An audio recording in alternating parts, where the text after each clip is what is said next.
Hello student, तो कैसे हो आप लोग? होप अच्छे होंगे। तो आज मैं फिर से एक और नया टॉपिक के साथ आया हूँ आपके सामने।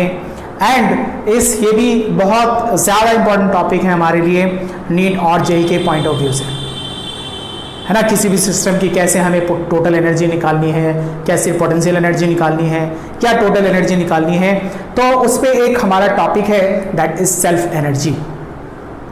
हमें यहाँ पे सेल्फ एनर्जी को समझना है कि सेल्फ एनर्जी क्या है, और किसी भी सपोज स्फेरिकल शेल के लिए हमें कैसे सेल्फ एनर्जी फाइंड करना है, या फिर एक नॉन कंडक्टिंग स्फीयर के लिए सेल्फ एनर्जी कैसे फाइंड करनी है, ये हमें यहाँ पे देखना है।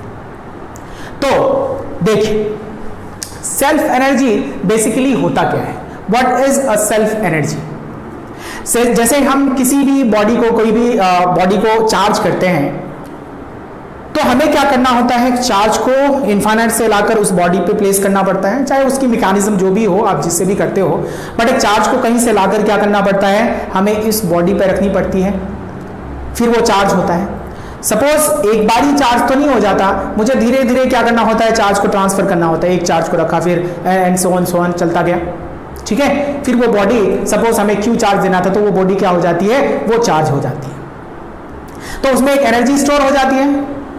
तो चार्जिंग में जितना आपने वर्क डन किया, वो वर्क डन किस पे चला गया, वो चला गया उसके एनर्जी के फॉर्म में, and that energy is known as self energy. उस बॉडी की वो क्या हो जाएगी, सेल्फ एनर्जी हो जाएगी। मतलब अगर आप डेफिनेशन देखो, तो डेफिनेशन जैसे कि मैंने यहां पे लिखा है, it is the work done या amount of work done in charging a body in given charge configuration. मतलब कुछ स्पेसिफिक चार्ज, सपोज कुछ पर्टिकुलर चार्ज की मैं बात कर रहा हूं कि कितना चार्ज देना है, given a charge and a configuration is called self energy. मतलब सिंपली अगर आप समझो, तो मैं उसको चार्ज करना चाहता हूं, जितना वर्क डन हमें क्या करना है, उसको चार्ज करने में लगा, वो किसके फॉर्म में जाएगा, एनर्जी के फॉर्म में जाएगा, that is known as the self energy. Are you getting my point? तो इस सेल्फ एनर्जी को कैसे फाइंड किया जाएगा सर, ये हमें देखना है। ओके, तो सबसे पहला हमने लिया है self energy of conducting sphere, और एक शेल के लिए सेल्फ एनर्जी कितनी होगी, that we need to find out. मतलब एक कंडक्टिंग स्फीयर भी हो सकता है और एक शेल के लिए, दोनों के लिए हमारे पास रिजल्ट क्या होगा, सिमिलर रिजल्ट होगा। सी सपोज हमने एक स्फीयर लिया, कंडक्टिंग स्फीयर, या फिर एक स्फेरिकल शेल जिसके रेडियस क्या है, आर है। मुझे इसको क्यू चार्ज तक चार्ज करना है, अप टू क्यू। मुझे कितना चार्ज करना है, चार्ज कैपिटल क्यू चार्ज इस पे देना है। तो एक बार ही मैं नहीं दूंगा, है ना। मैं क्या करूंगा, इलेक्ट्रॉन का ही तो ट्रांसफर होता है ना, तो एक बार ही सारे इलेक्ट्रॉन तो ट्रांसफर नहीं कर सकते। मैं क्या करूंगा, धीरे धीरे इसको चार्ज करना शुरू करूंगा। मतलब मैंने क्या किया, यहां से इनिशियली इस पे कोई चार्ज नहीं था, कोई एक्सेस चार्ज नहीं था, न्यूट्रल थी बॉडी, है ना, एक्सेस चार्ज नहीं था। तो सपोज मैंने क्या किया, इसको DQ चार्ज दिया। तो सर अगर मैं यहां से चार्ज को लाता हूं DQ चार्ज को, तो कोई फील्ड के अगेंस्ट ही तो मैं काम करूंगा। तो इनिशियली वैसा कुछ तो इस पे था नहीं, न्यूट्रल था ये। तो जैसे ही मैंने DQ चार्ज दिया, थोड़ा बहुत तो इस पे चार्ज आया। फिर क्या हुआ, जैसे ही ये वाला चार्ज आया, तो इस पे पोटेंशियल भी आया और इस पे फील्ड भी आया। मतलब फील्ड आया तो पोटेंशियल आया। अब मैं जैसे ही दूसरे वाले DQ को लाऊंगा इसको चार्ज करने को, तो हम क्या कर रहे हैं, अब किसी फील्ड के अगेंस्ट काम कर रहे हैं, किसी फोर्स के अगेंस्ट काम कर रहे हैं। वो कौन सा फोर्स है, इलेक्ट्रोस्टैटिक फोर्स है। Are you getting my point? तो मैंने DQ लाया। DQ क्या है, एक इंटरमीडिएट हमारा क्या है, चार्ज है, ठीक है ना। सपोज किसी टाइम पे इस पे चार्ज हमारा कितना जा रहा है, Q चार्ज आ रहा है। तो मैं कोई इंटरमीडिएट टाइम में हमारे पास कितना चार्ज आ रहा है, Q चार्ज आ रहा है किसी पर्टिकुलर टाइम में। तो मैं क्या करूंगा, उससे हमें पोटेंशियल भी तो देखनी है, वर्क डन। तो वर्क डन अगर देखा जाए, DQ चार्ज को हमारा क्या है, एक छोटा सा चार्ज को मैंने ट्रांसफर किया ना। वर्क डन अगर देखा जाए, तो वर्क डन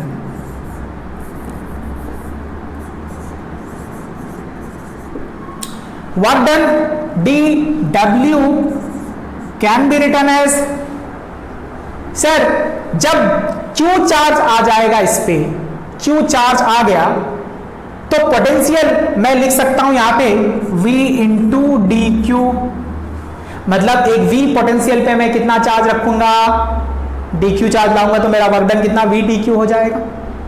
ठीक है। अच्छा, अब सर इस टाइम पे जब हमारा चार्ज कितना था, इसको हमें कैपिटल क्यू तक चार्ज करना है। सपोज किसी टाइम पे हमारे पास डी क्यू लाया, डी क्यू लाया, डी क्यू लाया, अब एक टाइम पे आया कि क्यू चार्ज हो गया, यानी इंटरमीडिएट किसी एक इंटरमीडिएट टाइम इंटरवल में टाइम में क्यू चार्ज है, तो हमारे पास ये V कितना हो जाएगा, के Q divided by capital R D Q. कौन इंक्रीज कर रहा है, चार्ज ही तो इंक्रीज कर रहा है। तो मैं इंटीग्रेट कर दूंगा इसको कहां से कहां तक, 0 टू Q तक इंटीग्रेट कर दूंगा। और अगर इस वर्क डन को इंटीग्रेट कर दोगे तो मैंने जैसे पहले ही कहा, यही वर्क डन किस में जाएगा, उसकी सेल्फ एनर्जी में जाएगा। तो work done, this work done can be written as, देखो K डिवाइडेड बाई R को मैंने कॉमन ले लिया, and this 0 to Q K d q. Q d q का इंटीग्रेशन कितना है, Q स्क्वायर डिवाइडेड बाई 2, और लिमिट है हमारा 0 to Q, and this finally can be written as, Q की वैल्यू पुट कर दो तो k q square divided by twice R, and ये हमारा क्या है, self energy. This is self energy. किसका है ये सेल्फ एनर्जी, एक कंडक्टिंग स्फीयर का या एक स्फेरिकल शेल की एनर्जी है। This is known as the self energy, क्योंकि वर्क डन को ही मैंने क्या कहा था, सेल्फ एनर्जी कही थी। Are you getting my point? तो ये है हमारा सेल्फ एनर्जी किसका, एक स्फेरिकल शेल का या फिर एक कंडक्टिंग स्फीयर का। इसके आगे है कि अगर सर नॉन कंडक्टिंग स्फीयर के केस में अगर सेल्फ एनर्जी फाइंड करना हो तो कैसे फाइंड कर सकते हो, उसकी वैल्यू कितनी आएगी, that we need to find out. Are you getting my point? तो सर नेक्स्ट केस में मैं चलता हूं। ओके, सो डायग्राम बनाता हूं पहले।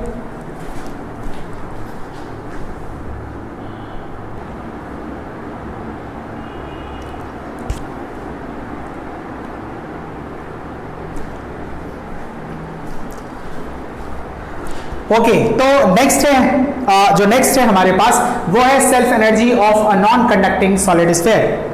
अभी हमने देखा एक स्फेरिकल शेल के केस में सेल्फ एनर्जी हमने फाइंड की। अब यहाँ पे हमें फाइंड करना है कि self energy of a non conducting solid sphere के केस में कितनी होगी, मतलब हमने वर्क डन कितना करना है इसको चार्ज करने के लिए, नॉन कंडक्टिंग स्फीयर को चार्ज करने के लिए। ओके, सो इसमें भी अगर मैं वैसा ही लिखूं, है ना, अगर मैं वर्क डन लिखूं यहां पे, तो या तो वर्क डन लिख लो या फिर वर्क डन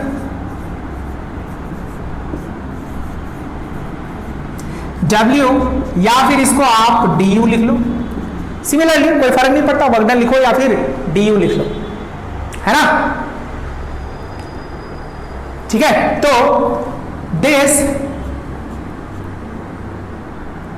DU है ना इज इक्वल्स टू कितना, इज इक्वल टू कितना, V DQ हो जाएगा, V DQ, है ना। So this V DQ। अब सर हमें इसको सपोज ये Q चार्ज, अच्छा इसको फाइंड करने के कई तरीके हो सकते हैं। मैं एक सिंपल सा तरीका बताता हूं। देखो, इस पे एक तरीका ये भी हो सकता है कि आप इसको एक छोटा सा एक शेल कंसीडर करो एंड शेल के लिए फाइंड करो, है ना। सेल के लिए फाइंड करने के बाद फिर क्या करो, उसको इंटीग्रेट करो एंड देन फाइंड, पूरा फाइंड हो जाएगा। बट हमें यहाँ पे क्या करना है, एक सिंपल सा तरीका देखना है जिससे हमारी चीजें क्या हो जाए, जल्दी से आसानी से फाइंड हो जाए। ओके, सो V हमारा कितना है, सपोज इसको मैंने Q तक चार्ज करना है और मैं इसको DQ चार्ज देता जा रहा हूं। ठीक है, DQ चार्ज देता जा रहा हूं, तो DQ दिया, सपोज ये चार्ज होता जा रहा है ना। सपोज यहां पे मैंने इसको Q चार्ज दिया था, है ना, जो इनसाइड पॉइंट पे है, इसको सपोज हमने कितना चार्ज दिया, Q चार्ज दिया, है ना। तो हमारे पास अभी फिलहाल पोटेंशियल कितना हो जाएगा, इसके वजह से पोटेंशियल की बात कर रहा हूं, तो this potential can be written as KQ divided by R, क्योंकि मैंने स्मॉल q चार्ज दिया फिलहाल, एंड दिस इज DQ। और कहां से कहां तक देना है मुझे, 0 टू Q तक, but there is a problem is कि सर यहाँ पे स्मॉल q भी वेरिएबल है एंड r भी वेरिएबल है। जैसे जैसे q देता जाओगे आप dq सप्लाई करते जाओगे, ये रेडियस भी बढ़ता जाएगा, पूरे को चार्ज करना है, नॉन कंडक्टिंग है। तो सर इसको कैसे कन्वर्ट किया जाए, एक वेरिएबल में कैसे कन्वर्ट किया जाए? सी हियर, अगर मैं डेंसिटी, यहां पे डेंसिटी देखूं, डेंसिटी कितनी है, रो। अच्छा, पूरे स्फीयर की अगर मैं बात करूं तो पूरे स्फीयर को मैंने कितना चार्ज देना है, q चार्ज देना है। उसका वॉल्यूम कितना है, रेडियस r है, तो वॉल्यूम कितना हो जाएगा, ये बात हमें पता है। तो मैं डेंसिटी निकाल सकता हूं, this density q divided by कितना हो जाएगा, 4/3 पाई r क्यूब, क्योंकि यूनिफॉर्मली चार्ज है ना। तो सर अगर मैं इसकी बात करूं तो इसकी भी डेंसिटी, जो स्मॉल वाला रेडियस वाला स्फीयर है, इसकी भी डेंसिटी क्या होगी, सेम ही होगी क्या? ऑब्वियसली यूनिफॉर्म है तो सेम होगी। तो मैं कह सकता हूं this q divided by 4/3 pi r cube. क्या यहां पे हमें एक रिलेशन q और r में देख रहा है? ये दोनों तो कांस्टेंट क्वांटिटी है, q और r में एक रिलेशन है। अगर मैं यहाँ r को रिप्लेस कर देता हूं तो हमारा काम हो जाएगा। तो ठीक है, r cube is equals to r cube into q divided by q, then this r is equals to r cube divided by q divided by capital Q 1/3। क्या मैं यहां पे पुट कर सकता हूं इसके जगह? अगर इसके जगह आप पुट कर दो तो what you will get is k q dq and divided by r cube q divided by capital Q 1/3। Okay, so आप इसको नोट कर लीजिए। क्या मैं इसको हटा सकता हूं? Can I rub this? Okay, तो मैं इसको रब कर देता हूं इस वाले पोर्शन को, क्योंकि मुझे यहां पे स्पेस बचा नहीं है, तो मैं आगे बढ़ता हूं। Okay then,